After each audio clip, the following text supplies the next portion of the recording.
पहिलो रे सनाम को जोहार नवा वीडियो रे सनाम को सगुन दरम नवा वीडियो नेल ताबन पे नेत्रिन जुआन को जहां खातिर को पगला कना तो किछुगान सिखनेत को न्यामा ओना इnya आशा मेना का तो ओना खातिर नवा वीडियो मुचे दबि नेल ताबन पे जहां के पे नेले कटी शेयर ताबन पे जेमन नासना को सिखनेत को न्याम दाड़िया मा नवा वीडियो खय चेदा से ओंका मा लई लेखान मा डायरेक्ट लई लेखान दो खराब को मोनेया आदो सोशल मीडिया माध्यम ते जतो ठे सेटरो कना हा और किछु जुदी को सतर्क दाड़िया खान दो आकवा लाइफ हो ठीक से चलाव दाड़िया तो कथा दो हुयुक कना नवा वीडियो हा स्पेशली कुड़ी गिद्रा को बाखरा नित्रिन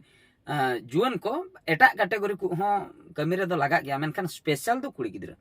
कथा नोंका कना अबो बॉलीवुड स्टार मिटंग ᱧᱩᱛᱩᱢ पे आंजम का ताबना उनकिना ᱧᱩᱛᱩᱢ दो हुयुक कना अक्षय कुमार जहां बन मेताय कना उनकिन अक्षय कुमार हपनरा 13-14 बछर नि कुड़ी कनाय उनी चेन ए चिका काय वीडियो गेम खेले वीडियो गेम जुदी खेले तो वीडियो गेम रे नेतार मा गेम विषय उना नॉलेज इना बनु का मेनखान एनते रहो ऑनलाइन कोते को खेला ऑनलाइन ते दो नोंका ओकोय सला एम खेलेआ उनी हो आम ठे जुदी चाहो खान दो मैसेज दाड़िया चैटिंग तिबिन रोपड़ दाड़िया ओने उनकाना सिस्टम किछि मेना का आदो ओकोय खेल का उनी हा भागी टिके बडाय ओकोय बाय खेल का उनी दो उना कथा दो बाय बडाय का आदो नोंका कना वीडियो गेम खेल खेलते टटका के मिटंग मैसेज हे कना ओना रे हाय हेलो पुइलुम हाय हेलो तो उनी हो हाय हेलो के इना परे हा वेरी नाइस वेरी फैंटास्टिक तो ओना को उनी ऑल के थैंक यू को माने उनी हा ले अड़ी भगिम खेले आम दो अड़ी चरक कुड़ी गिद्र हो खुशी गने उनका उनकाते बई बई ते खेलते उनी कोड़ा दो चेने चिका का उनी हा जहां चला वीडियो गेम खेले इना परे तायम बिदले मेताय कना आम दो कोड़ा कनाम से कुड़ी कनाम ओना दो किछु समय उनका चाट बड़ा काते किछु समय हा किन रोपड़ बड़ायना हाय हेलो बड़ा के किन बुगी बड़ी किन रोपड़ बड़ायना इना परे मेटा मैसेज हजुकना आम दो कोड़ा से कुड़ी ओना हो उना बाय माइंड ले उनी कुड़ी गिद्राटा अक्षय कुमार कुड़ी गिद्रा उनी नंका गे ऑल के इन दो कुड़ी गिद्रा कनी अच्छा इना गे लई के इन दो कुड़ी गिद्रा कनी आर मा उनी कोड़ा इना तायो में मैसेज के यार हो इना परे चलुइना फैंटास्टिक वेरी नाइस ओना को लई लईते टटका के मेताय कना आमा न्यूड फोटो भेजा दड़े냐 माने भाभी तबन पे आमा न्यूड फोटो भेजा दड़े냐 ओना जखने नेल के उनी कुड़ी गिद्राटा हुई को उनी कुड़ी गिद्राटा आई बाबा ओना सिखनत को एम का दिया अक्षय कुमार मा अड़ी कराटे मास्टर कना फिल्म करे बन नेल का मैक्सिमम फिल्म करे कराटे स्टाइल ते आजा एक्शन सीन को मेना का हुई दाड़िया अजी कुड़ी गिद्रा हो उनका ट्रेनिंग एम का दिया बखा सिखनत एम का दिया जे जहां जुदी नोंकान कथा को मेतामा किचन को निहती गार्डियन टे लई में तो ओनागे अदो उनी कुड़ी गिद्रा चेन हो बाय कमेंट ले जखन लई कि उनी कोड़ा हा कुली के आमा न्यूड फोटो भेजा दाड़िया मेन दो आजा साबा हड़मो नेल सनाय कान ताहे उनी कोड़ाटा उनी बदमाश कोड़ा जहाय चला वीडियो गेम खेले ताहे उनी कुड़ी गिद्रा साबा हड़मो नेल सनाय कान ताहे ओना फोटो तुलो कातेन भेजाय मेता दिया इना तायम उनी कुड़ी गिद्रा संगे संग ओना मोबाइल स्विच ऑफ केते ओना कथा आयो बाबा ठने लई सदर के आयो बाबा ठने लई सदर के पोरे आयो बाबा चेन किन चिका किया साइबर थाना रे एफआईआर किन एम किया साइबर पुलिस इना परे पांते को छुटाइना उनी कोड़ा गिद्रा पांते आदो हा उनी जेहेतु केस का मैटर ते चलायना आदो उनी को न्यामे गया पुचुई दो बाको पुचुई दाड़िया साइबर ठन जदी हा चलायना जहां लेका रे को पांते उडोकिया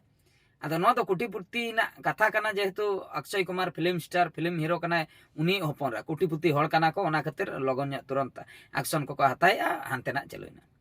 ओना जिनिस इन कंपेयर किया आबोरिन जुआन कोड़ा कुड़ी कोठे माने आबोरिन कोड़ा कुड़ी हो नेतार को एनेज कना को अतु दिसोम चेन बाजार दिसोम चेन गोटारिन गे आबो खेरवाड़ होपन को एनेज कना वीडियो गेम को नोंका को एनेज कना तो एनेज तुलुई जुदी नो नोंका मैसेज को हजुक कान गया आको ओकालका को डील ओना दो आको को बड़ाय चेदा से आबो ठे तो ओना दो आबोरिन कुड़ी गिद्रा को दो बाको लई सदरा पाले मिटन लाजाव ताहेना मिटन किंबा ओना सलाते मिटन स्मार्टनेस मिटन को बुझवा जे नोवा जुदिन लैया अड़ी बोका को भाबीना ओना भाबी कतेन आदो बाको लैया आको तेगे को डीला नोंका हो को डीला अच्छा नुए मितेन कनाय तो फोटो भेजा लेकान पाले पैसा को इमाኛय बाकाय दो खेल विषय ते लैयाኛय बाकाय दो चेत मिटन हानते मांग सेदा कथाय लैयाኛय चेत को ओना भाबी कतेन उनको दो मे जपित कतेन साबा हड़मो फोटो उठाव कतेन को भेजा को नेतार को कुड़ी गिद्रा कोड़ा गिद्रा माने मैक्सिमम मेना का को जतो दो बइन लैया मेनखान किछु गान दो मेना का को उनकान को इनिन बड़ाय का बाको पचला फोटो भेजा को माने ड्रेस को तुद कते हो फोटो को भेजा गोद का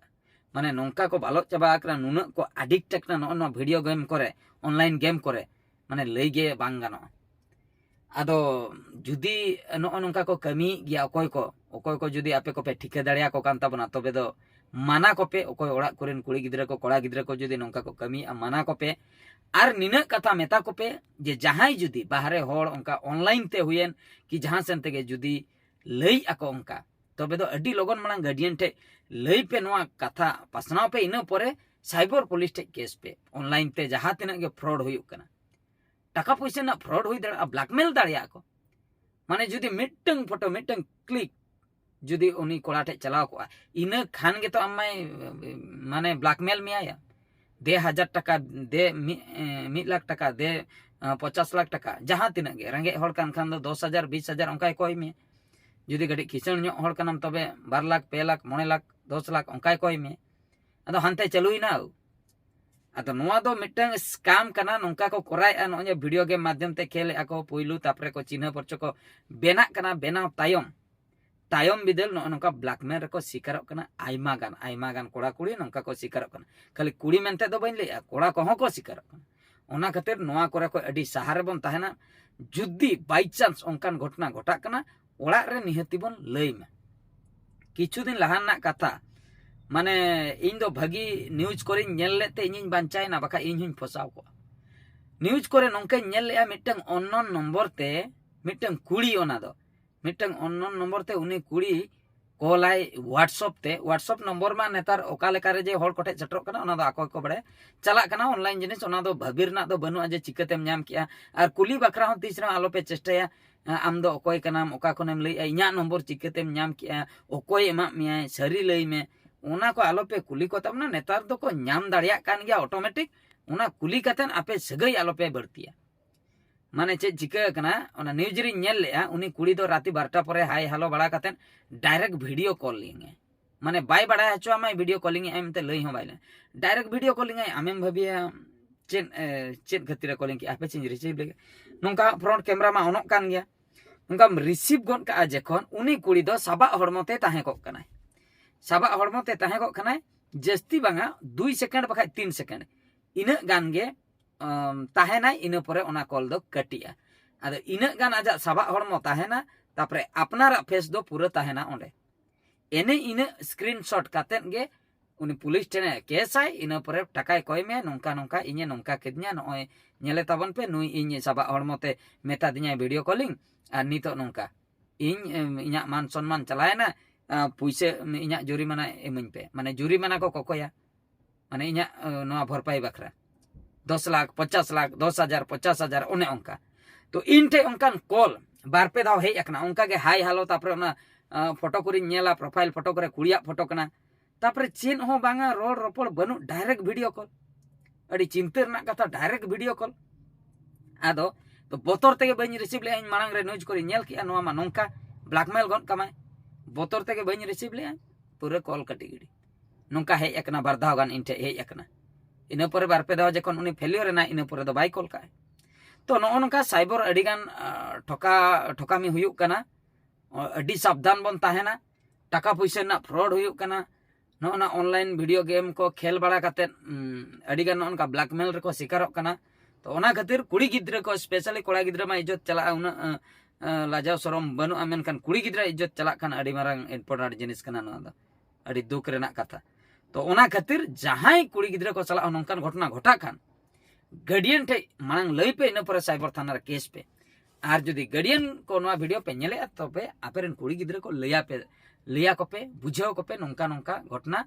आर नोंका जुदी एटकेटने हुयुक कना तबे निहति आले ठे खबर लई पे ना तो साइबर थाना मेनते तो बइन लईआ साइबर केस कथा दो बांगा ऑनलाइन गेम कथा दो बइन लईआ जुदी हो आपे बाहरे करे जहां करे पे चला कना का फेस टू फेस जुदी जहां को मिसबिहेव